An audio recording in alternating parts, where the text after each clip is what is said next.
ભાડે રહેતા ઈસમના ઘરે દોડા પાડી ત્યાંથી ગાંજાનો જથ્થો ઝડપી પાડ્યો હતો। No drugs in Surat city અભિયાન ચલાવી રહેલી સુરત પોલીસની કાપોદ્રા પોલીસે બાતમીના આધારે કાપોદ્રા ભરવાડ ફળિયામાં ભાડાના મકાનમાં રહેતા કિશોર નામના ઈસમના ઘરે દોડા પાડ્યા હતા, જ્યાંથી પોલીસે 10 કિલોનો વધુ ગાંજાનો જથ્થો, ગાંજો ભરેલ ખાલી પ્લાસ્ટિકના ડબ્બા, વજન કાંટો, મોબાઈલ સહિત 1,06,000થી વધુની મત્તા કબજે કરી હતી। જેથી પોલીસે મકાનમાં મળી આવેલા ઓરિસ્સાવાસી કિશોરચંદ મહારાણા દંડાસી મહારાણાની ધરપકડ કરી કાયદેસરની कार्यवाही हाथ धरी थी।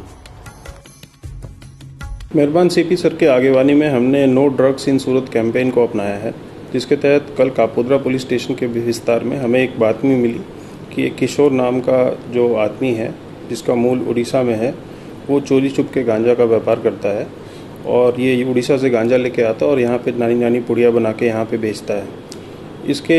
इस बातमी के आधार पे Kapodra PI MB Osra, PSI D staff MB Vaghela, head constable Raviraj Singh और हेड कांस्टेबल विपुल सिंह ने एक टीम बनाई और हाउस रेड का आयोजन किया। हाउस रेड के दरमियान हमें टोटल गांजा जो बरामद हुआ वो 10.586 किलो है और गांजा के काफ़ी पैकेट्स मिले, वेइंग मशीन मिले, जिसकी कुल कीमत 1,06,960 रुपये है। इसके लिए हमने एक NDPS एक्ट के तहत एक केस रजिस्टर किया है और तपास आगे हम कर रहे हैं।